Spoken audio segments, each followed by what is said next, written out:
कूजन्तं राम रामेति मधुरं मधुराक्षरम् आरुह्य कविताशाखां वन्दे वाल्मीकिकोकिलम्। वाल्मीकि रामायण का हम लोग स्वाध्याय कर रहे हैं। मूल रामायणम का हम लोग स्वाध्याय कर रहे हैं। मूल रामायणम को ही संक्षेप रामायणम कहा जाता है और उस संक्षेप रामायण के कथानक को, मूल कथ्य को, श्लोकों के मूल अर्थों को हम लोग समझने की चेष्टा कर रहे हैं और उसे पढ़ना भी सीख रहे हैं। अभी तक हम लोग जहां तक पाठ पढ़े हैं उसकी एक आवृत्ति देते हैं। 35वें श्लोक से शुरू करेंगे और उसके बाद आगे पहले श्लोकों का अभ्यास सीख लेते हैं। उसके बाद हम लोग व्याख्या भाग पर आएंगे। जिन लोगों का काम नहीं है बोलना नहीं, वो लोग माइक अभी म्यूट रखेंगे, अच्छा रहेगा। ये एक श्लोक 3-4 श्लोक पहले से हम लोग शुरू करते हैं। आपको श्लोक दिख रहा होगा, स्क्रीन पर आ गया होगा। रामोपि परमोदारः से पढ़ेंगे। आगे आगे मैं बोलूंगा और पीछे से आप लोग बोलिएगा। रामोपि परमोदारः।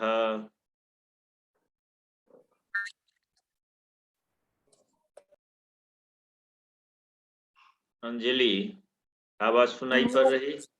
नमो नमः महोदय जी। नमो नमः। आवाज सुनाई पड़ रही? पीछे से बोलो, श्लोक सामने होगा। रामोपि परमोदारः।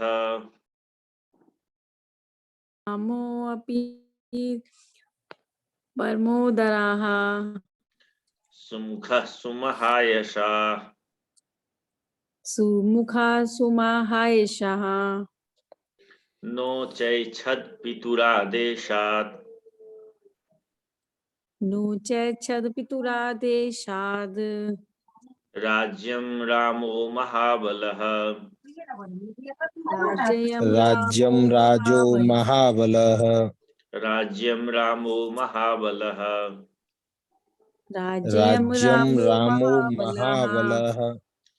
पादुके चास्य राज्याय।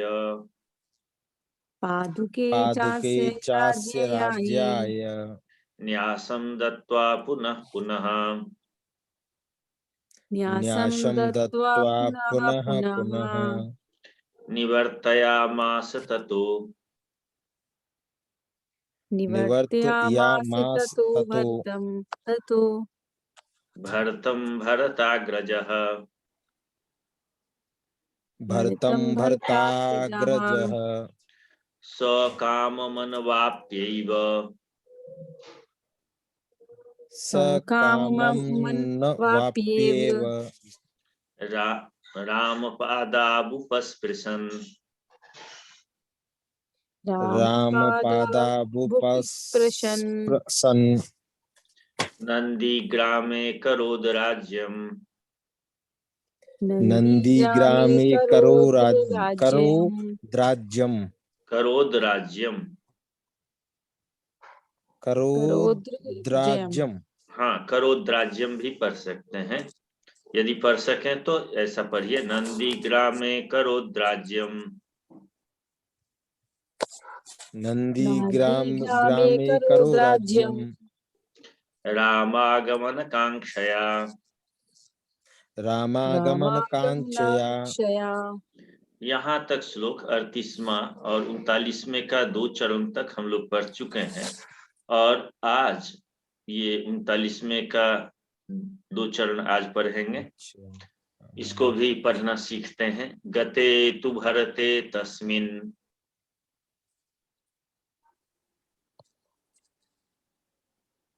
बोलिए अंजलि। गते तु भरते श्रीमान।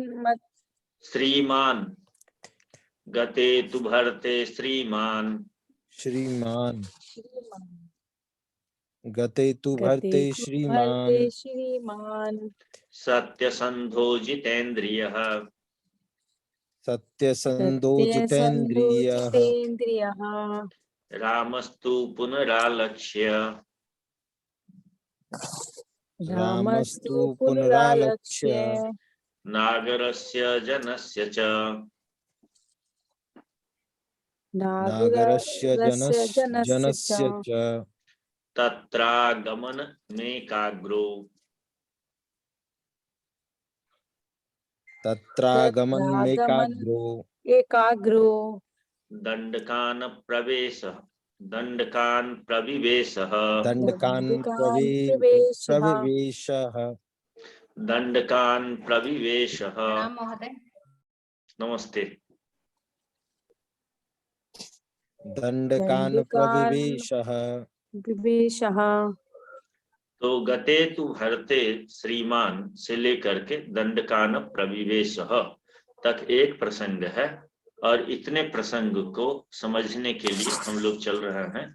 संस्कृत भाषी ब्लॉग ओपन करते हैं और संस्कृत भाषी ब्लॉग पर जाकर के फिर इसकी व्याख्या देखते हैं, शब्दों का अर्थ समझते हैं।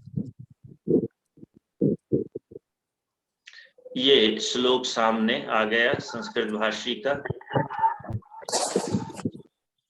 दिख रहा है।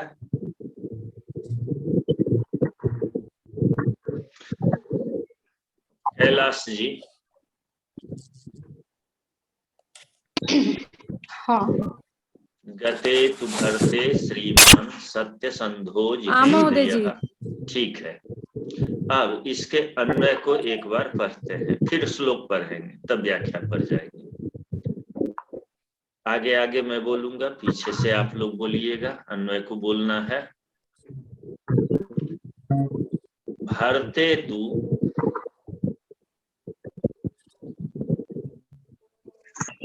अंजलि जी गुरुदेव, आवाज कट रहा है। आवाज वाणी स्पष्टं न आगच्छति। संचार समस्या अस्ति नहीं, इदानीं। समस्या दूरी भवति, अधुनैव दूरी करोमि, किंचित विरम्यतां तावत्। आवाज सही नहीं आ रही है गुरुदेव। बस अब आएगी, अब कोई दिक्कत तो नहीं है, आवाज साफ हो गई। महोदय। ठीक है, अन्वय हम पढ़ेंगे, आप लोग भी तो पढ़िए। भरते तु गते, भरते तो गते श्रीमान गते श्रीमान सत्यसंधः सत्यसन्धः जितेन्द्रियः जितेन्द्रियः रामः तु तत्र पुनः नागरस्य जनस्य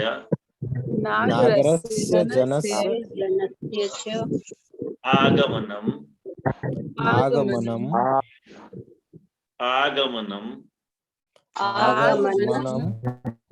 आलक्ष्य एकाग्रः सन् दंडकान प्रविवेश।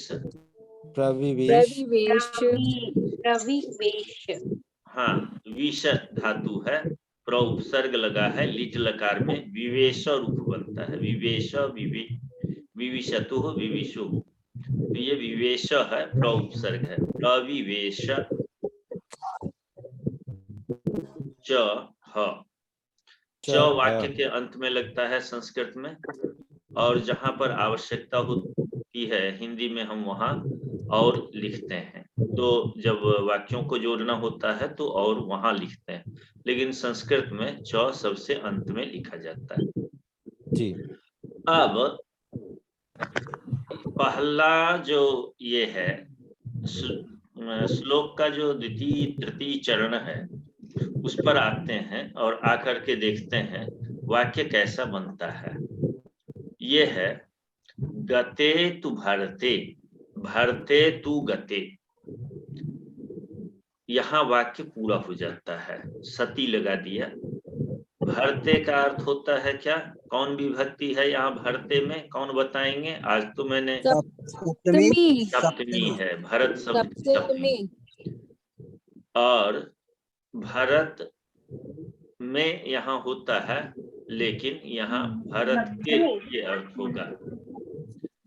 ठीक, भरत के, गते मने जाने पर, चले जाने पर। ठीक, गतः, गतः मने गया, भरत गया, भरतः गतः, ये एक वाक्य होगा, भरतः गतः। लेकिन यहाँ है भरते गते, भरत के गते मने चले जाने पर। हो गया? क्या होता है इसके बाद? क्या होता है? रामः यहाँ शब्द एक है। रामः क्या है? वाक्य में अगली जो पंक्ति है, अगला जो वाक्य है, उसमें रामः शब्द है कर्ता के रूप में।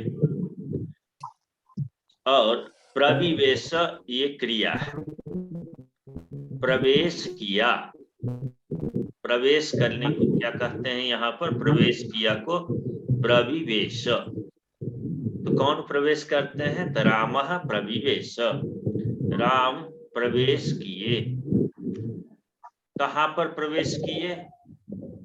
कहता है दंडकान प्रविवेश, रामः दंडकान प्रविवेश। हो गया? अर्थ क्या होगा? दंडकान शब्द किस विभक्ति का है? दंडकान का मतलब क्या है गुरुजी? दंडक शब्द है। और कौन ये विभक्ति कौन सी है इसमें दंडकान में? है रामान, प्रथमा, द्वितीया, बहुवचन। बहुवचन। तो इसके लिए किस चिन्ह का प्रयोग करेंगे? कारक चिन्ह का हिंदी में दंडक को, दंडक को। आगे जानेंगे कारक विभक्ति में यहाँ में के जगह पर द्वितीया शब्द का प्रयोग है, सप्तमी के जगह द्वितीया का प्रयोग है। तो दंडक में, दंडक क्या था? एक वन का नाम है। दंडक क्या नाम है? जंगल का नाम है। तो समझने के लिए वन का नाम, जंगल लगा लीजिए। दंडक नामक जंगल में प्रवेश किया, राम दंडक नामक वन में प्रवेश किया। इतना स्पष्ट हो गया? वो राम कैसे हैं इसके लिए विशेषण कुछ दिया हुआ है। श्रीमान, श्रीमान मने किन्हीं को आदर सोचा, आदर लगाते हैं पुरुष के लिए, वो होता है ऐश्वर्य। पहले द्वितीमान, श्रीमान, ये सभी शब्द हम लोग पढ़ चुके हैं। राम का गुण जो है उसमें पढ़ चुके हैं। तो श्री मने ऐश्वर्य कहा था, ऐश्वर्य से युक्त। और सत्यसंधा, सत्य शब्द का अर्थ जानते ही हैं आप लोग। और संध प्रतिज्ञा को कहते हैं। संध का पर्यायवाची शब्द क्या है? प्रतिज्ञा। तो सत्य संध का अर्थ क्या होगा? प्रतिज्ञा, सत्य प्रतिज्ञा वाले, सत्य प्रतिज्ञा, ऐश्वर्य युक्त, ऐश्वर्य वाले, सत्य प्रतिज्ञा वाले। और जितेंद्रिय का अर्थ क्या होगा? जितः इंद्रियः येन, जिसने इंद्रियों को जीतने वाले, इंद्रियों को जीतने वाले। तो इंद्रियों राम को के लिए जीतने तीन वाले। विशेषण, हाँ, राम के लिए यहाँ कितने विशेषण हैं? 3 विशेषण पद रखे गए हैं। कौन कौन? श्रीमान, जितेंद्रिय, ये तीनों क्या हैं? राम के विशेषण हैं। समझ गए ना? राम में प्रथमा एक प्रतिज्ञा।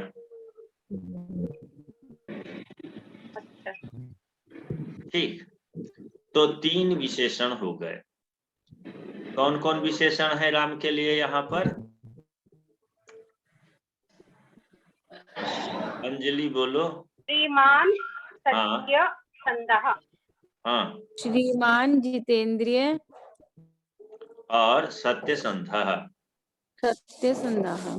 ठीक है। महोदय मम समीपे तदि कोलाहलमस्ति तो इस किम किम कोलाहलमस्ति कुत्र? गुरुजी सादर प्रणाम। मेरे यहाँ भी बहुत इधर बातचीत हो रही है फोन पे। अच्छा अच्छा ठीक है, तो हम बोलते जाएंगे और अंतिम में पूछना हो तो प्रश्न पूछ लीजिएगा अंतिम में, जब श्लोक पूरा हो जाए तो ये 3 विशेषण हमने देखा। विशेषण इसीलिए दिया कि लक्ष्मी जी साथ में हैं, सीता जी साथ में हैं, तो श्रीमान तो हैं ही, और प्रतिज्ञा उनकी है कि हम जंगल में जाएंगे, वचन दिया हुआ है उन्होंने दशरथ को, इसीलिए सत्यसंधा शब्द का किया है। और जितेंद्रिय शब्द भी यहाँ एक विशेषण देते हैं कि अब इंद्रियों पर वो विजय तो पाए ही हैं, लालची होते तो राजा बन जाते भरत के अनुनय विनय को सुन करके, लेकिन उन्होंने राजा बनना स्वीकार नहीं किया। पादुके चास्य न्यासम दत्वा पुनः पुनः, न्यास के रूप में पादुका दे दिया उन्होंने, खुद नहीं गए, इसीलिए जितेंद्रिय है वो। तो 3 विशेषण उनमें यहाँ लगाया है। ऐसे विशेषणों से युक्त राम दंडकारण्य में प्रवेश किए। क्यों प्रवेश किए? कहते हैं तू, पादपूर्ति के लिए भी तू मने किंतु भी होता है, और पादपूर्ति के लिए भी लगाते हैं कई बार। तत्र, तत्र कहाँ बनेगा? तत्र का अर्थ क्या होगा? अव्यय पद है। तत्र का अर्थ होगा वहां। पुनः नागरस्य जनस्य आगमनम आलक्ष्य।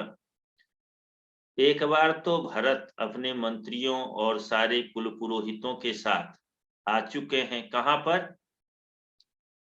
किस वन में? जहां भरद्वाज ऋषि का आश्रम था, चित्रकूट में। तो चित्रकूट में नगरवासी आसानी से आते जाते रहते थे, आ जा सकते थे। और पुनः कोई नगरवासी आकर के प्रार्थना न करने लगे कि राम जी आप चलिए, राज्य संभालिए, तो पुनः फिर से कोई नागरस्य जनस्य, नगरे भवः नागरः, नगर में जो होते हैं उनको नागर कहते हैं, नगर में जो निवास करते हैं उसको भी नागर कहते हैं। तो जंगल में भी तो लोग रहते हैं ना, रहते थे न ऋषि मुनि, उनसे उनको परेशानी नहीं थी। किनसे परेशानी है? नागरस्य जनस्य आगमनम, नगर में रहने वाले, अयोध्यापुरी में रहने वाले जो लोग हैं उनके आगमन को, आगमनम, नगर में रहने वाले जनों के आगमन को आलक्ष्य, लक्षित करके। आलक्ष्य का क्या अर्थ होगा? संभावना करके, उसके बारे में भाप करके, समझ करके लक्षित करना होता है, ये मेरा लक्ष्य है। और इसी में लक्ष्य धातु है लक्षण, उससे आ उपसर्ग लग गया है, आलक्ष्य बना है। तो आलक्ष्य का अर्थ होता है देखकर, संभावना करके कि यहाँ भी फिर लोग बहुत जाने आने लगेंगे, फिर से आएंगे। इस संभावना को देखते हुए एकाग्र होकर के, दत्त चित्त होकर के, एक मतलब होता है दो नहीं, एक का अर्थ होता है एक लक्ष्य। जब दो होगा द्विविधा होगा, बाएं या दाहिने, यह या वह, लेकिन जब एक होता है तो सुनिश्चित बुद्धि हो जाती है कि इसके अतिरिक्त कोई नहीं। तो आगे एक, एकाग्र का हुआ, एक अग्रह, एकाग्रह। तो आगे के बारे में जब कोई सोचता है, एक ही बातें सोचता हो, उसको एकाग्र कहते हैं। उसको हिंदी में हम लोग कहते हैं सुस्थिर हो जाना, स्थिर होना। अपने सभी इंद्रियों को एक जगह समेट लेना, तल्लीन हो जाना, उसको एकाग्र कहते हैं। तो एकाग्र हो करके अपने इंद्रियों को वश में करके, जितेंद्रिय तो थे ही, कहाँ चले गए? दंडकान प्रविवेश। तो इसका पूरा अर्थ 3 भागों में, 4 भागों में बांटे तो पहला वाक्य बनता है भरते तु गते सती, भरत के चले जाने के बाद अब क्या होता है? कहते हैं सत्यसंध जितेंद्रिय श्री राम और दंडक में प्रवेश कर गए। ये एक बात हुई। दूसरी बात ये हम कहते हैं कि पुनः नागरस्य जनस्य आगमनम आलक्ष्य एकाग्रः सन दंडकान प्रविवेश। दूसरा काम उन्होंने क्या किया है? भरत चले गए हैं, पुनः कोई नागरिक जन यहाँ न आ जाए, नागरस्य जनस्य आगमनम आलक्ष्य, उनको लक्षित करके एकाग्र होकर के दंडकारण्य में प्रवेश कर गए। तो ये तो अर्थ हो गया, इसमें कठिन शब्द कोई नहीं है। आलक्ष्य है, आगमन शब्द आप हिंदी का सुनते ही रहते हैं, और प्रविवेश का अर्थ मैंने बता दिया, प्रवेश कर गए, ये है अर्थ। अब चलते हैं, देखते हैं 1-2 शब्दों की व्याख्या पढ़ लेते हैं, शब्द का अर्थ क्या होता है। जैसे आलक्ष्य, पुनः आलक्ष्य पुनरालक्ष्य बना है, तत्र आगमनम तत्रागमनम श्लोक में होता है, तत्रागमन में एकाग्रो। ये थोड़ा श्लोक जो शब्द आपस में जुड़ गए हैं, कहीं संधि हो गई है और कहीं वर्णों का आपस में मेल हो गया है, इसको देखने के लिए श्रीमान अलग कर लीजिए, सत्यसंध है, जितेंद्रिय है, तो सत्यसंधस है और जितेंद्रिय है, र होता है, र को ऊ हो जाता है, संधि में हम लोग पढ़ चुके हैं, तो सत्यसंधो हो गया है, सत्यसंध। रामः तू, रामस्तु हो गया है। पुनः आलक्ष्य, पुनरालक्ष्य, पुनरालक्ष्य, ऐसे शब्द बनता है। तत्र आगमनम तत्रागमनम, तत्रागमनम एकाग्रह, तत्रागमनम एकाग्रह। तत्र आगमनम में दीर्घ संधि है, तत्रागमनम और एकाग्रह में मो जो है ए से मिल जाता है, तो तत्रागमन मेकाग्रह बन जाता है। और मेकाग्रस जब स्थिति रहेगी, स्व को फिर र को ऊ हो करके मेकाग्रो हो जाता है, विसर्ग संधि में पढ़ चुके हैं। आगे दंडकान में द है अक्षर, तो विसर्ग को ओ हो जाता है, तो ये संधि इसीलिए पढ़ाया था। शब्द अलग अलग, इसको समझ लीजिए। गते तु भरते, श्रीमान अलग है, सत्यसंध है, जितेंद्रिय है, राम है, तू, पुनः आलक्ष्य, नागरस्य जनस्य च, नागरस्य जनस्य जो है षष्ठी विभक्ति है दोनों में, नागरस्य जनस्य, जनस्य आगमनम, जनस्यागमनम। अब यहाँ नागरस्य जो है जनस्य का विशेषण है, कैसा जन? जन वन में रहने वाले लोग? कहा नहीं, नागरस्य जनस्य, नगर में रहने वाले लोग। तो इस प्रकार से अपना संधि और ये सब अपना बैठ के अभ्यास कीजिएगा। मैं थोड़ा सा मार्गदर्शन के लिए आ गया हूँ, जितना पढ़ा दिया, अब बहुत अधिक पढ़ाने की आवश्यकता नहीं होती है, एक एक चीज फिर वही कहें, पुरानी चीजों को याद कर लीजिएगा। प्रश्न ये हो रहा था सत्य संध शब्द में, संध शब्द किसे कहा जाता है? तो इसको हम 2 जगह देख सकते हैं। यहाँ जब हम समास करते हैं तो सत्या संधा, संधा अर्थात प्रतिज्ञा, यस्य सह सत्य संधा, तो संधा का पर्यायवाची शब्द यहाँ पर हम प्रतिज्ञा शब्द देखते हैं। ठीक, ये हो गया एक। और एकाग्र का है एकस्मिन अग्रह, एकस्मिन का अर्थ यहाँ किया है प्रधान लक्ष्य, जो प्रधान लक्ष्य हो उसमें, अग्रह आगे जो हो जाता हो उसको एकाग्र कहते हैं। ये 2 शब्द का अर्थ आपको मिल गया। और आगे हम चलते हैं, शब्द कैसे बने हैं इसके लिए भी यहाँ दिया हुआ है। श्रीमान में श्री से मतु, एक बार और चर्चा ये सब कर लिए हैं। आलक्ष्य में लक्ष्य धातु से अक्वा हुआ है। प्रत्ययों को अभी पढ़ाना है, 3-4 प्रत्यय पढ़ाऊंगा। अक्वा है, मतुप है, तुमुन है, ये प्रत्यय पढ़ा दूंगा और इससे शब्द बनना सिखा दूंगा। तो आलक्ष्य, यहाँ अक्वा को लेप हो जाता है। जब पहले धातु के पहले कोई उपसर्ग होता है तो अक्वा को लेप आदेश हो जाता है।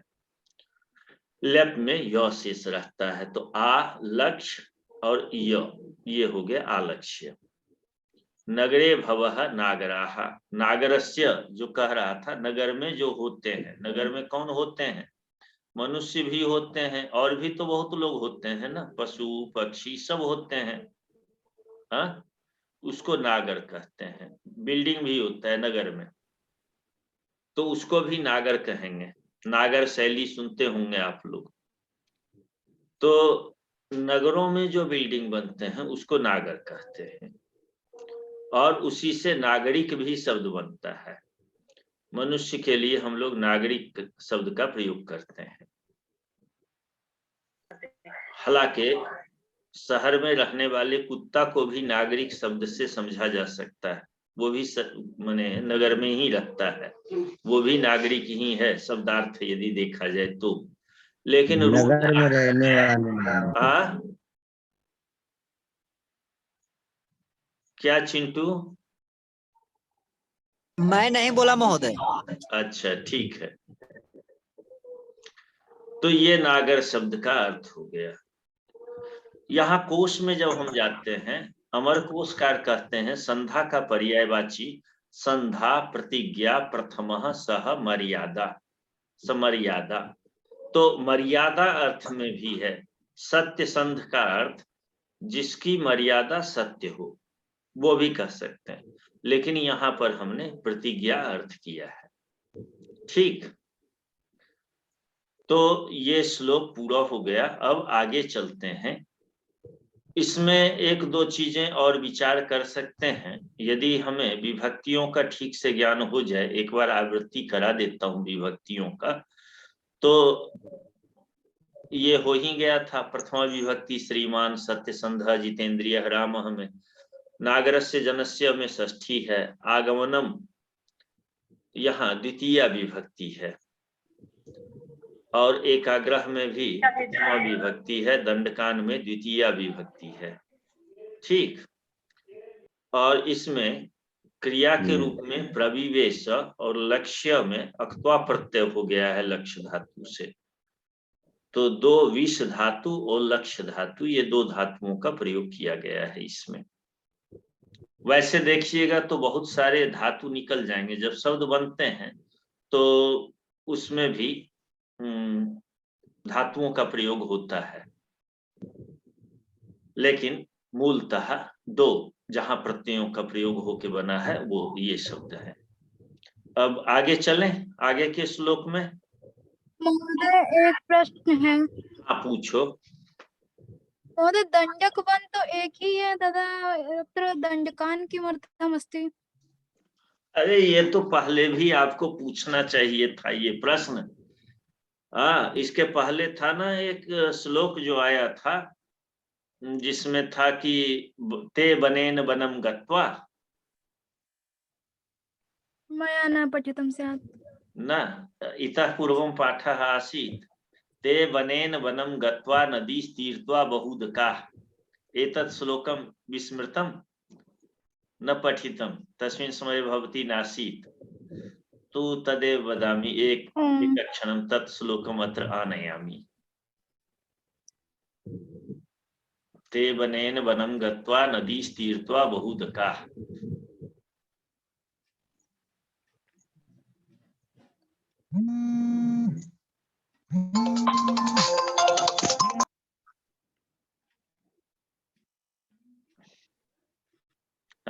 अत्रैव ते वनेन वनं गत्वा नदीस्तीर्त्वा बहुदकाः अस्ति त्रिंशत् संख्या। तु तत्र तु बहूनि वनानि आसन्।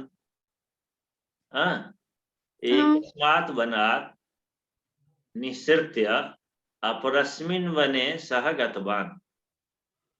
अस्तु पुनः एक तस्मात् वनात् निसृत्य अन्यस्मिन् वने गतवान्। तु वनानां संख्या तु तत्र वनानां संख्या बहूनि आसन्। तो वनेन इति प्रथमान्त प्रयोगः कथम्? अस्तु कथं जातम्? अतएव जातं यत् प्रत्येकस्य वनस्य नामानि आसन्, तत्र पृथक पृथक नाम आसीत्।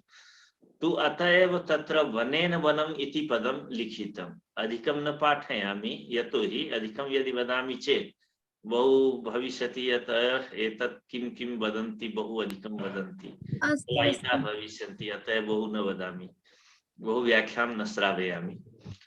तो ये और लोगों को भी समझ में आ जाए, मैं बताता हूँ। ते वनेन में प्रथमा तृतीया एक वचन है। तो वन, एक वन से दूसरे वन को जब वो गए तो बहुत सारे वनों को पार करते गए। तो यहाँ भी बहुवचन वनै ही लिखना चाहिए था, वनेन क्यों लिखा? अब वनम के जगह पर वनान शब्द होना चाहिए बहुवचन का, ये एक वचनांत प्रयोग क्यों है? तो हर वन का अलग अलग नाम था, इसीलिए यहाँ वनेन वनम गत्वा ये लिखा है। और प्रस्तुत प्रसंग में आप कहते हैं दंडक, आपने कहा कि दंडक नामक वन में दंडकान ऐसा बहुवचन प्रयोग क्यों है? ये प्रश्न है आपका। दंडकान प्रविवेश हो। जी जी।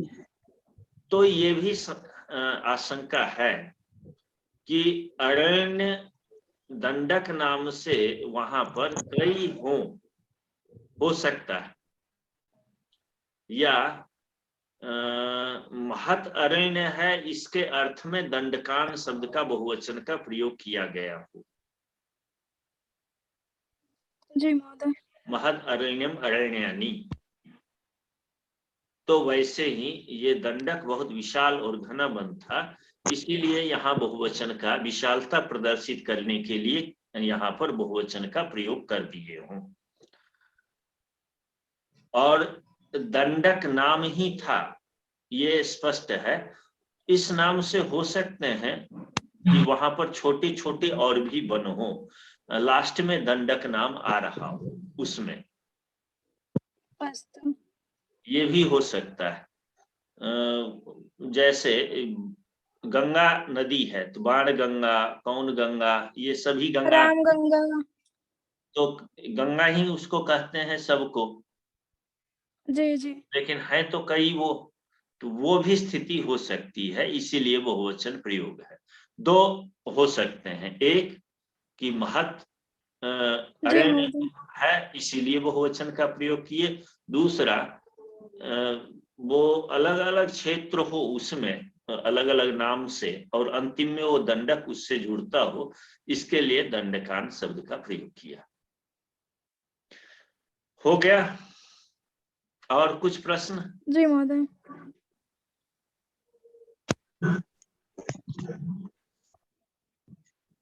अब आप जब ये चीज पूछ ली ना, इसको भी मैं बहुत ज्यादा डीपली खोजूंगा, विभिन्न टीकाकारों के टीकाओं में देखूंगा कि वहां पर उन्होंने इस चीज पर ध्यान दिया है या नहीं दिया है। जी महोदय। अब आगे के श्लोक को पढ़ना सीख लेते हैं। पहले अन्वय पढ़ेंगे और उसके बाद श्लोक को पढ़ेंगे। एक एक शब्द पदों का उच्चारण करना सीख लेते हैं, और जब पद उच्चारित हो जाए तब श्लोक का उच्चारण करें। यहां से पढ़ेंगे।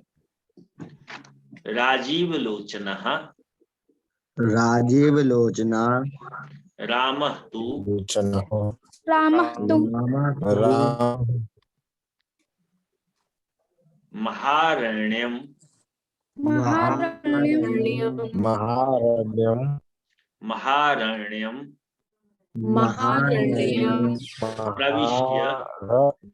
प्रविश्य राक्षसं विराधं हत्वा,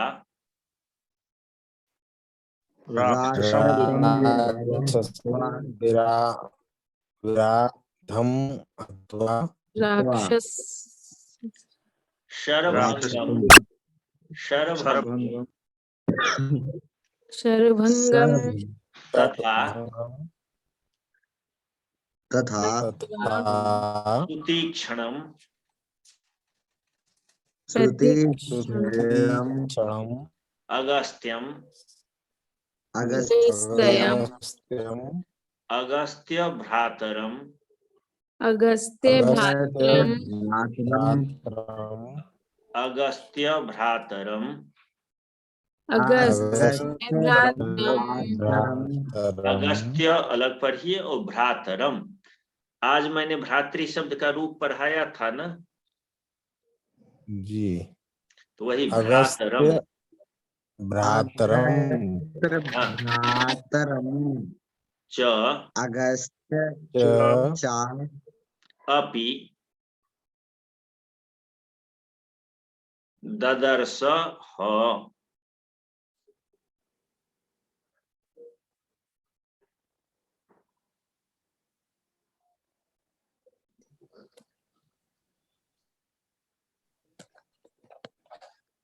नेटवर्क दिक्कत आ रही है, 1 मिनट रुक लेते हैं। जी जी क्या ठीक। अगस्त्य भ्रातरम अगस्त्य भ्रातरम् च च अपि अपि ददर्श ददर्श ह। ह। अंजलि, महोदय। आप परसों नहीं थी, इसीलिए आप पहले पढ़ो अन्वय को। महोदय। राजीव लोचनाः लोचनः रामः तु महारण्यं प्रविश्य राक्षसं विराधं हत्वा शरभंगं तथा सुतीक्ष्णम् अगस्त्य भ्रातरं चापि ददर्श है। आप मेरठ तरफ की हो क्यों अंजलि? हाँ, इसीलिए वहां अ को ए जैसी ध्वनि निकलती है। राजीव लोचनः रामः तु महारण्यं प्रविश्य राक्षसं विराधं हत्वा शरभंगं तथा सुतीक्ष्णम् अगस्त्यम् अगस्त्य भ्रातरं च अपि ददर्श ह। अब मोदिया जी प्रिंसी पढ़िए, प्रिंसी पढ़िए। महोदय अन्वय या श्लोक? अन्वय, अन्वय पहले पढ़िए, उच्चारण देखता हूँ अस्तु फिर श्लोक में। हाँ, अस्तु। राजीवलोचनः रामः तु महारण्यं प्रविश्य राक्षसं विराधं हत्वा शरभंगं तथा सुतीक्ष्णम् अगस्त्यम् अगस्त्यभ्रातरं च अपि ददर्शः। बहुत सुंदर उच्चारण की प्रिंसी, जी परफेक्ट। हम पढ़े। हाँ हाँ पढ़िए। राजीव लोचना रामः तो महारण्यं प्रविश्य राक्षसं विराधं हत्वा शरभंगं तथा सुतीक्ष्णम् अगस्त्यम् अगस्त्य भ्रातरं च ददर्शः। इतना अच्छा पढ़ दिया आप भी जी, बहुत बहुत आप आगे बढ़ गए हो। शुरू में जब आए थे आप तो सबसे कमजोर मैं मानता था, और आप इतना तेजी में रिकवर किए, इतना सही हो गया उच्चारण। और आगे नहीं, हम हरिओम कौन है? हरिओम नाम है हमारा। अच्छा, आप हरिओम, हमें आवाज लगी जैसे कि चिंटू बोल रहे हो। नहीं नहीं, हरिओम शुक्ला है। अच्छा अच्छा, ठीक है ठीक है। हाँ, अब कौन पढ़ेंगे इसको? नाम नहीं लिया तो मैं पूरा करता हूँ। मैं पढ़ूं महोदय? हाँ, रॉयल पंडित। ओके। राजीव लोचना रामा तो महारण्यं प्रविश्य राक्षसं विराधं विराधं हत्वा शरभंगं तथा सुतीक्ष्णम् अगस्त्यम् अगस्त्य भ्रातरं च अपि ददर्शः। ठीक है, अब श्लोक पढ़ते हैं और शेष बचे हुए लोग कैसे श्लोक कहेंगे? पढ़ेंगे। ददर्श है, हाँ, क्या कहेंगे मोदी जी? ददर्श, ददर्श, हाँ, गुरुजी मैं ददर्श, हाँ, चाहती हूँ। हाँ। मैं भी गुरुजी। अब श्लोक पढ़ाएंगे और लोगों से। ठीक है। जब दो लोग पढ़ लेते हैं ना, तो और लोग भी बार बार सुनता है तो अभ्यास होते जाता है मन ही मन। तो अब श्लोक पढ़ते जी हैं। गुरुजी, जी गुरुजी। प्रविश्यतु महारण्यम जी जी। प्रविश्यतु रामो राजीवलोचनः राजीवलोचनः विराधं राक्षसं हत्वा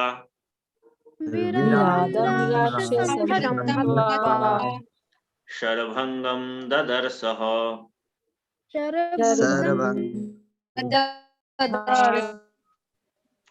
सुतीक्ष्णं चाप्यगस्त्यं च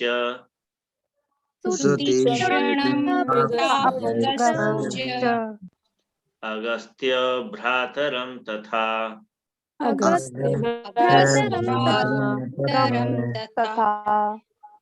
फिर से एक बार। प्रविश्यतु महारण्यम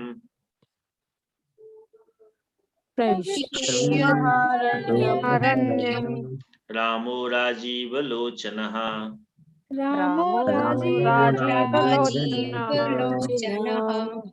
विराधं राक्षसं हत्वा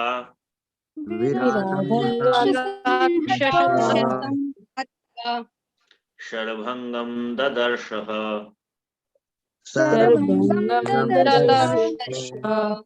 सुतीक्ष्णं चाप्यगस्त्यं च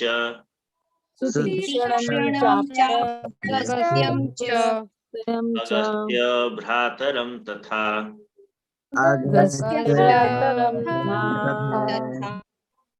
ठीक है, अब एक एक करके पढ़िए। जो लोग पहले नहीं पढ़े हैं वो श्लोक पढ़ें।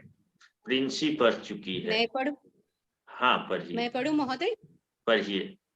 प्रविश्यतु महारण्यं रामो राजीवलोचनः विराधं राक्षसं हत्वा शरभंगं ददर्शः सुतीक्ष्णं चाप्यगस्त्यम् अगस्त्य भ्रातरं तथा। जब एक बोला करें तो और लोग माइक बंद कर लिया करें ताकि मुझे सही आवाज सुनाई पड़े। यहाँ कौन पढ़ रही थी अभी? सुचेता?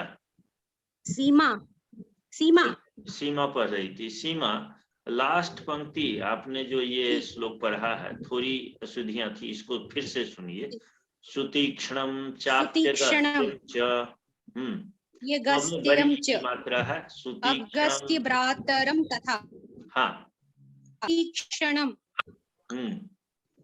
अब कोई दूसरे लोग पढ़ लें।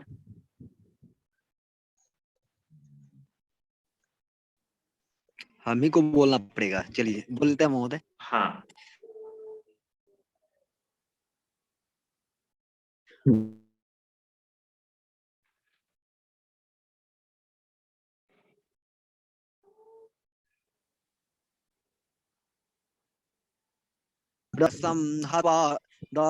सुतीक्ष्णं चाप्यगस्त्यं च अगस्त्य भ्रातरं तथा। मुझे सुनाई नहीं पड़ी, नेटवर्क प्रॉब्लम होगा। फिर से आप पढ़िए। पुनः पढ़ता हूँ महोदय। हाँ। प्रविश्यरण्यं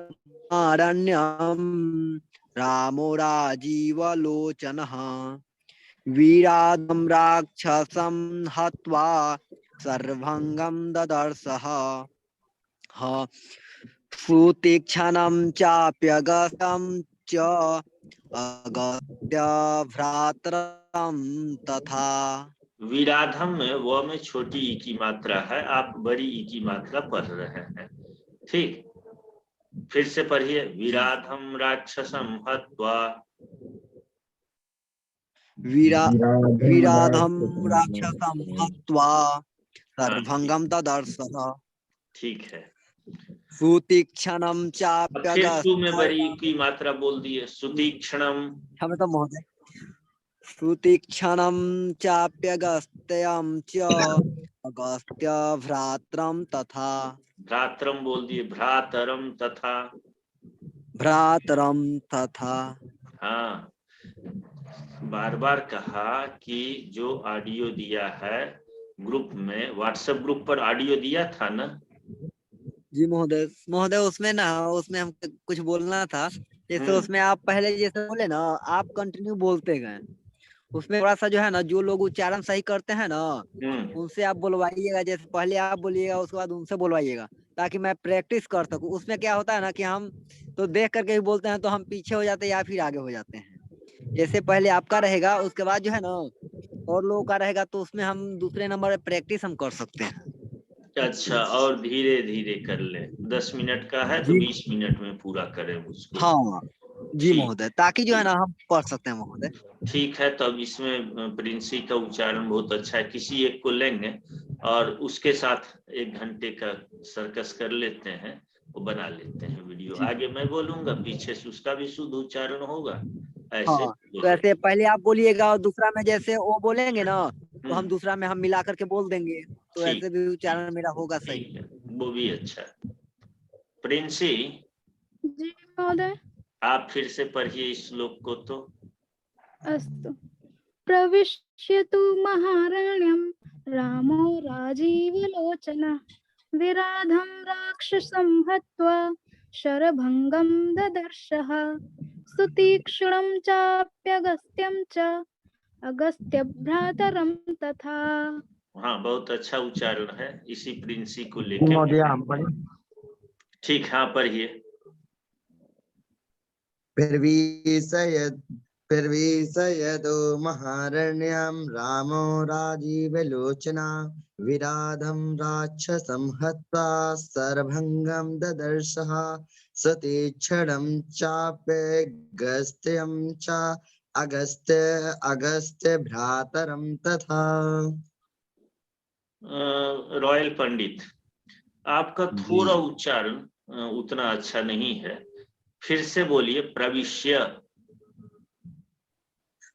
प्रविश्यतु महारण्यं रामो राजीवलोचना विराधं राक्षसं हत्वा शरभङ्गं ददर्शः सतीक्ष्णं चाप्यगस्त्यं च अगस्त्यभ्रातरं तथा।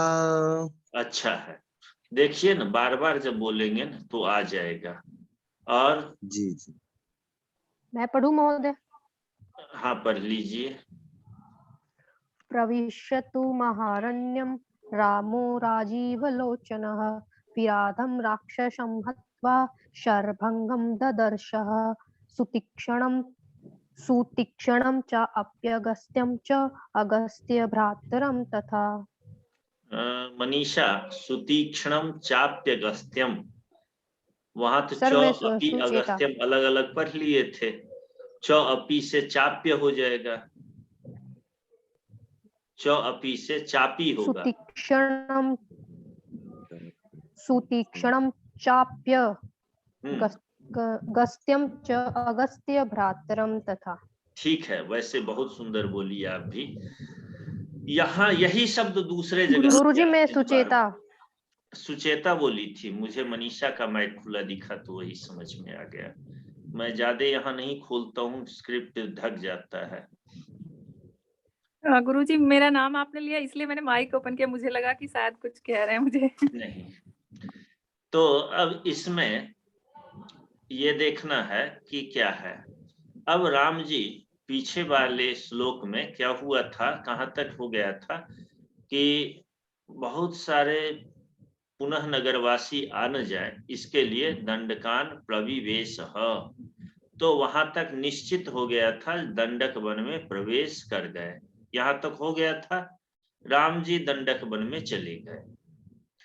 अब इसीलिए कहते हैं प्रविश्य। प्रविश्य माने प्रवेश करके। प्रविश्य का अर्थ क्या होता है? प्रवेश करके। प्रवेश करके। हाँ, मैं शब्दों का अर्थ पहले बता देता हूँ तो ज्यादा आसानी से समझेंगे कि शब्द से क्या अर्थ हुआ है। एक मिनट।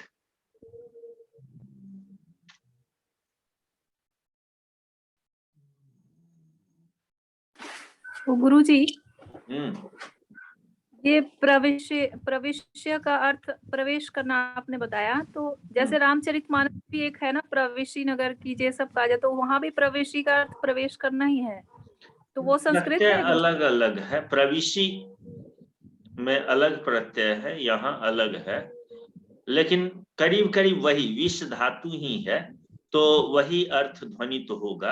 आगे थोड़ा सा अंतर शब्दों में हो जाएगा, लेकिन वही है करीब करीब, अर्थ समझ में आ जाएगा। कहाँ चला गया मेरा ये प्रविश्य, प्रविवेश, ये वो पीछे छूट गया। आगे एक मिनट।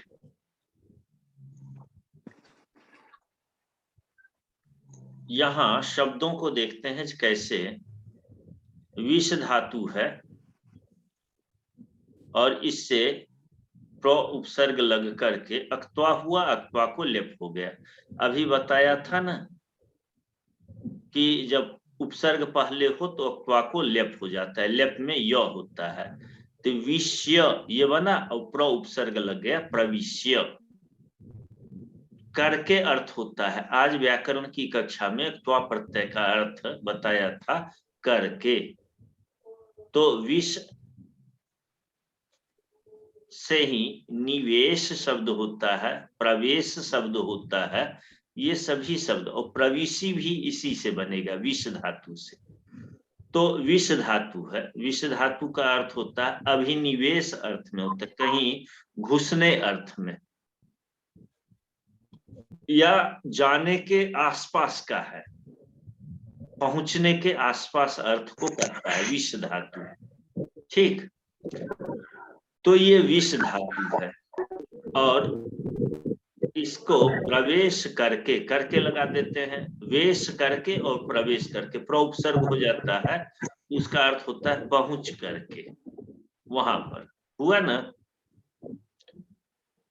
प्रविश्य मने पहुंच कर, ये अर्थ हो गया, कर अर्थ हो गया, करके अर्थ हो गया। हत्वा हन धातु है, मारने अर्थ में है। अक्त्वा प्रत्यय मने मार कर, ठीक, करके अर्थ हो गया। और ददर्श लीट लकार में है, देखा अर्थ होगा। ये धातु का अर्थ हो गया आपको। महारण्य शब्द है, प्रविश्य तु महारण्यम, तो महा अलग है और अरण्य है, तो महारण्य शब्द बन गया। ठीक, जो बहुत बड़े जंगल को क्या कहते हैं, महारण्य। चौ अपी अगस्त्यम है, चाप्य अगस्त्यम शब्द बना है, चौ अपी हो गया चापी, और चापी अगस्त्यम, ई को य हो गया, चाप्य अगस्त्यम हो गया। तो शब्द ये है। अब हाँ, अब शब्दों का तो अर्थ हो ही गया। राजीव लोचन है, राजीव के समान। राजीव किसको कहते हैं, कमल को। राजीव के समान जिसकी लोचने, दो आंख जिसके, लोचन एक वचन होता है, लोचनम, यहाँ लोचने है द्विवचन का, लोचने यस्य, जिसको कमल के समान आंख हो उसको क्या कहते हैं, राजीव लोचन। राजीव लोचन, हाँ, लोचन कहते हैं। सुतीक्ष्ण शब्द की बहुत अच्छी व्याख्या यह आया है, सुष्ठु तीक्ष्णश्च, सुष्ठु मनोहर, और तीक्ष्ण होता है कठोर। तो जो मनोहर भी हो और कठोर भी हो, दोनों गुण जिनमें हो, उसको क्या, ऐसे ऋषि को क्या कहते हैं, सुतीक्ष्ण कहते हैं। और इसका ये भी अर्थ होगा अत्यंत कठोर स्वभाव वाले। सुष्ठु तीक्ष्ण का विशेषण यदि करते हैं तो हो जाएगा अत्यंत कठोर स्वभाव वाले। हाँ, कर्मधारय न करके समास बदल दें यहाँ पर, सुष्ठु तीक्ष्णम यस्य तत्, तो ये अर्थ हो जाएगा जिसका स्वभाव कठोर हो, बहुव्रीहि कर देते हैं। हाँ, तो सुतीक्ष्ण का अर्थ हो जाएगा अत्यंत कठोर स्वभाव वाले ऋषि। तो जैसा काम था वैसा ही नाम भी था। हम लोग अभी तक रावण शब्द हो या जो हो, हर शब्द का यही अर्थ चीज है कि जैसा उनका काम है, जैसा स्वभाव है, वैसा ही उनका नाम पड़ गया था। तो अब यहाँ पर आते हैं, क्या क्या यहाँ हुआ? प्रविश्य, प्रवेश करके, ये हो गया। कुत्र प्रविश्य? कहते हैं महारण्यम प्रविश्य। महारण्यम। हाँ, कहाँ प्रवेश करके? महारण्य में प्रवेश महारण्यम। करके। अब ये बताओ सुचेता कि यहाँ महारण्य प्रविश्य ये होना चाहिए था, द्वितीय विभक्ति क्यों हो गई? महारण्य में प्रवेश करके ये होगा ना, तो महारण्य को प्रवेश करके ये अर्थ को हो जाता है चिन्ह द्वितीय का।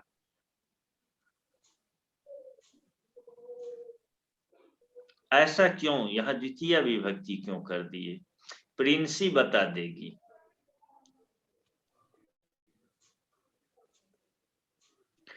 महोदय, जो गम धातु के अर्थ में है इसलिए। हाँ, गत्यर्थक धातु है, एकदम सही कह दी प्रिंसी, कह दी उत्तर, गत्यर्थक धातु है। तो प्रविश्य, इसीलिए द्वितीय विभक्ति हो गया, महारण्यम प्रविश्य। लेकिन ये सप्तमी के अर्थ में द्वितीय विभक्ति, इसीलिए थोड़ा सा जब हम काव्य ग्रंथों को पढ़ते हैं तो कारक की आवश्यकता हो जाती है, नहीं तो अर्थ लगाएंगे तो करीब करीब अर्थ तो लग जाएगा, लेकिन परफेक्ट अर्थ लगाने में दिक्कत होती है। तो इसको हम समझते तो है महारण्य प्रविश्य। तो ये तो क्रिया हमने खोज लिया, ये चीज कर लिया। अब एक चीज और करते हैं इसमें, कुत्र प्रविश्य। मन में हुआ न प्रश्न, कहाँ प्रवेश करके? बताओ, इसका श्लोक में क्या शब्द आया है? श्लोक में शब्द ढूंढो। महारण्यम प्रविश्य, ये तो हो गया। महारण्य में कौन प्रवेश किया है? कौन प्रवेश किया? कर्ता कौन है? राजीव लोचन रामः। कर्ता कौन है? राम। और राम का विशेषण कौन है? राजीव लोचन। राम की विशेषता बता रहे हैं कि उनकी आंखें जो थी वो कमल के पुष्प के समान। तो कमल पुष्प के समान लोचन वाले राम कहाँ प्रवेश करके? महारण्य में।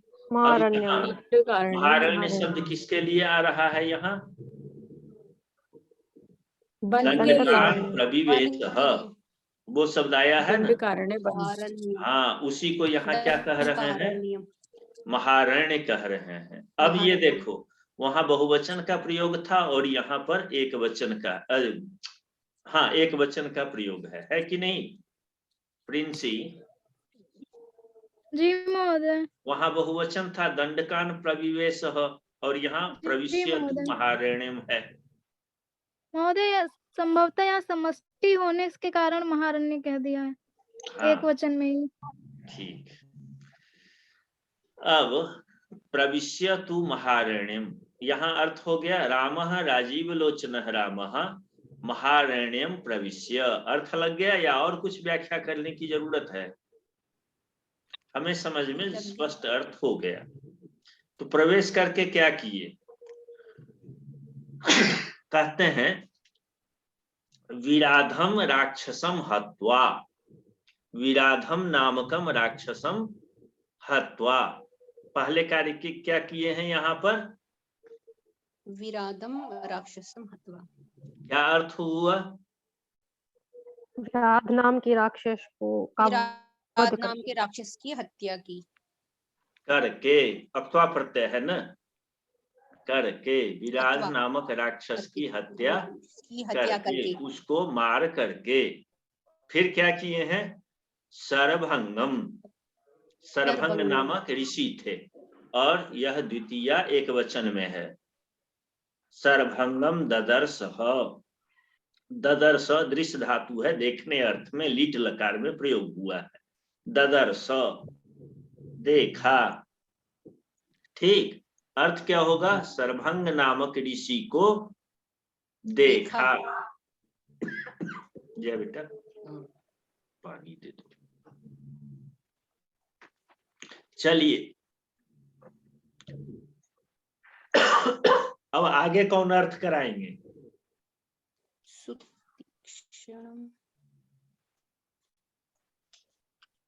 आगे अर्थ कराइए। सुतीक्ष्णम च अपि अगस्त्यम च।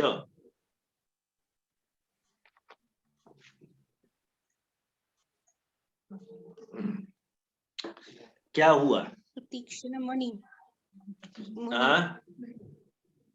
सुतीक्ष्ण मुनि और अगस्त्य मुनि। हाँ, ये सभी जगह द्वितीया विभक्ति है कि नहीं? जी। सभी जगह द्वितीया विभक्ति, सर्वभंगम में भी द्वितीया है, तो चौपद से जोड़िए उसको। सर्वभंगम सुतीक्ष्णम अगस्त्यम अपि च, सुतीक्ष्णम च अगस्त्यम च, अगस्त्य भ्रातरम के आगे तथा लगा ही दिया चौ के बदले। तो विराधम राक्षसम हत्वा, यहां तक बात हो गई। आगे बात होती है कि सर्वभंगम च सुतीक्ष्णम च अगस्त्यम अपि च तथा अगस्त्य भ्रातरम ददर्श। ऐसा कर लेते हैं, हो जाएगा। सब में और लगा देंगे बीच में। सर्वभंग और सुतीक्ष्ण और अगस्त्य और अगस्त्य के भाई को भी अपि है ना, अपि माने भी, ददर्श देखा। ह का अर्थ जो है निश्चय अर्थ में ह को कहते हैं, या जब कोई कथानक प्रसिद्ध हो जाए उसके लिए भी ह शब्द का प्रयोग संस्कृत में होता है। यह प्रसिद्ध है कि ये सभी चीजें हुई थी, और निश्चय अर्थ में भी अर्थ होता है, या पाद की पूर्ति करनी हो तब भी ह शब्द का प्रयोग करते हैं। तो अब अर्थ लग गया प्रिंसी।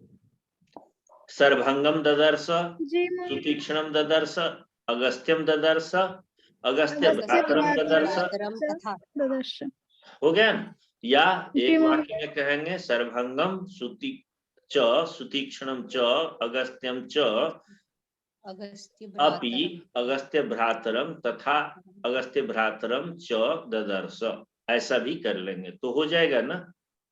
सभी ऋषियों, राम और श्याम और मोहन सभी खेल रहे थे, ठीक। तो सर्वभंग सुतीक्ष्ण अगस्त्य और अगस्त्य के भाई को भी देखा। कब देखा? विराध के राक्षस को मारने के बाद मार करके जो ही वो प्रवेश करते हैं महारण्य में राजीव लोचन, तो सबसे पहले मुलाकात किससे होती है? विराध नामक राक्षस से मुलाकात हो गई, और मुलाकात होते ही विराध राक्षस को मारते हैं और फिर आगे बढ़ते हैं। तो इन ऋषियों के सबके नाम याद रख लेंगे। सर्वभंग 1, सुतीक्ष्ण 2, अगस्त्य 3 और अगस्त्य के भाई 4। हाँ, इन चारों ऋषियों से उनके दर्शन होते हैं। तो इसमें दो बातें हुई, 3 बातें। राम भगवान महारण्य में प्रवेश कर गए, दूसरी बात विराध राक्षस की हत्या की है, और तीसरी बात इन चारों ऋषियों का दर्शन हो गया। महोदय, हाँ, यहाँ पर जो हा है उसका प्रयोग कहाँ पर होना चाहिए अन्वय में? प्रसिद्धो शुरू में भी कर सकते हैं, शुरू में भी ह यहाँ हत्वा ह यहाँ भी प्रसिद्ध है कि ऐसा अर्थ कर लेंगे। सर्वभंगम सुतीक्ष्णम ददर्श यहाँ भी करें। है का अर्थ हुआ क्या? ददर्श है? नहीं, ह का अर्थ होता है इति प्रसिद्धम, यह बात प्रसिद्ध है कि। यहाँ से यदि बात हम उठाएंगे तो वहां पर ह का प्रयोग कर सकते हैं हत्वा के बाद। लेकिन संस्कृत में जब भी लिखा जाएगा तो ह अंत में ही लिखा जाएगा। ह है, च है, ये सभी शब्द वाक्य के अंत में ही लिखते हैं। अच्छा। हाँ, लेकिन का मीनिंग क्या? लेकिन प्रसिद्ध, हाँ प्रसिद्ध है। ये मैंने ददर्शा का लिख दिया है नीचे, आपको मैं दिखा देता हूँ ह शब्द का प्रयोग कहाँ कहाँ होता है। हिंदी में ददर्श देखा है। और ह के लिए निश्चय प्रसिद्धि अर्थ में पाद पूर्ति के लिए भी ह शब्द का प्रयोग होता है। यहाँ ह लिखना छूट गया है। ठीक, ह शब्द निश्चय अर्थ में होता है, प्रसिद्धि अर्थ में और पाद पूर्ति के लिए। तो यहाँ पर पाद पूर्ति तो नहीं कहेंगे, प्रसिद्धि अर्थ ही करेंगे। ये कथानक प्रसिद्ध है कि राम भगवान इन सब से मिले थे, इसीलिए प्रसिद्धि अर्थ में इसका प्रयोग कर लेते हैं। तो इस प्रसिद्धि को प्रसिद्ध है कि रामो राजीव लोचनः, यहाँ भी कर सकते हैं। प्रसिद्ध है कि रामः राजीवः महारण्यम प्रविश्य, यहाँ भी ह लगा सकते हैं। सबसे पहले प्रसिद्ध है कि राजीव लोचन राम महारण्य में प्रवेश करके ये सब किए। ऐसा भी हिंदी करते वक्त शब्दों को पहले भी रख लेते हैं। तो आज की कक्षा में बस इतने ही, और फिर परसों मिलेंगे। परसों कौन दिन है? शुक्रवार। शुक्रवार। शुक्रवार। तो शुक्रवार, शनिवार, रविवार, सोमवार, ये 4 दिन कंटिन्यू कक्षा होती है। सोम, बुध, शुक्र, शनि, रवि, सोम, ऐसे क्रम चलता है। तो शुक्रवार को फिर मिलते हैं और सुबह व्याकरण की कक्षा होगी ही, क्योंकि थोड़ा जब तक व्याकरण न समझे, हिंदी अर्थ समझने से उतना अच्छा नहीं है जितना संस्कृत टू संस्कृत सीख लें, और उच्चारण भी क्लियर हो जाता है। क्योंकि अगस्त्य शब्द का शब्द रूप जैसा होगा वही राम शब्द का रूप है, वही सुतीक्ष्ण का है। अब विराध शब्द आया, विराधम हत्वा। अब यहाँ पर विराधम में द्वितीय विभक्ति विराध शब्द है, ये बताने बहुत जरूरी नहीं है। राक्षस हुआ, विराध हुआ, सुतीक्ष्ण हुआ, अगस्त्य हुआ, सब द्वितीय विभक्ति। और राजीव लोचन शब्द है, राम शब्द जैसे चलेगा, रामः राजीव लोचन एक जैसा है। तो ये विभक्तियों का ज्ञान होना जरूरी है। थोड़े थोड़े करके व्याकरण भी सीख लें, और चूंकि व्याकरण सीख करके काव्य पढ़ा जाए तो जल्दी समझ में, और नहीं तो होता क्या है कि हिंदी समझते हैं। आज मैंने इसको अपडेट किया था, बहुत कुछ लिखा था और सब फिर मिट गया। मैं वैसे ही देख रहा हूँ, अरे गया काम। चलिए ठीक है, फिर लिख देंगे। अंतिम में श्लोक कोई बोल दे, मांगलिक श्लोक। हाँ, कुछ पूछना है पूछ लीजिए। जी गुरुजी, मेरा एक प्रश्न है। प्रणाम का शाब्दिक अर्थ क्या होता है? ये संस्कृत का वर्ड है ना, ये संस्कृत शब्द है ना ये प्रणाम? कौन शब्द? कौन? प्रणाम? जी। अच्छा, प्रो हटा दीजिए, प्रो उपसर्ग है। ठीक। अच्छा। और नम धातु है, नम धातु है। ओके। कितने अर्थ में होता है? नमति। ठीक, वंदना करने अर्थ में है। ठीक। अच्छा जी। ईश्वरम नमति, ईश्वर को वंदना करता है। और उसमें प्रकृष्ट अर्थ और कर दीजिए, प्रकृष्ट रूप से नमन करता है। नमन करना कहते हैं ना जी, इसे प्रणाम शब्द बन जाता है। बड़े के लिए विशेष करके प्रयोग करते हैं प्रणाम, क्योंकि प्रकृष्ट रूप से नमन करते हैं। और समतुल्य होता है तो उसको नमस्ते कह देते हैं। नमः मने नमस्कार हुआ, ते मने तुझे, तुमको नमस्कार है, तो उसको नमस्ते कह देते हैं। अच्छा जी गुरुजी। ठीक है। कल बहुत सुंदर वो श्लोक पढ़ी थी, मन हमारा उन पर ये हुआ कि बहुत अच्छा स्वर है, और आज वो नहीं आई कक्षा में। कौन गुरुजी नाम? मैं नाम तो भूल गया हूँ, मैं बहुत भुलक्कर आदमी हूँ।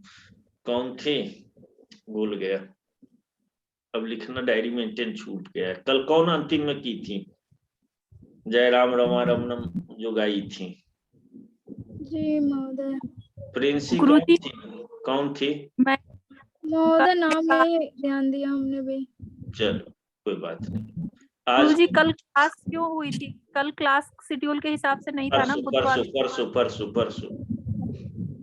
परसों। इसमें 2 ही 3 लोग हैं, मनीषा हैं, चिंटू हैं, अंजलि भी आती हैं, प्रिंसी भी, लेकिन कुछ लोग बीच में गैप हो जाती, सीमा भी आती हैं, गैप हो जाती हैं, तो दिक्कत होती है, फिर पाठ छूट भी महोदय जाता है। संचार समस्या अस्ति। संचार समस्या अस्ति, अस्तु भवतु नाम यत् एकं श्लोकं पठतु, मांगलिकं श्लोकं पठतु।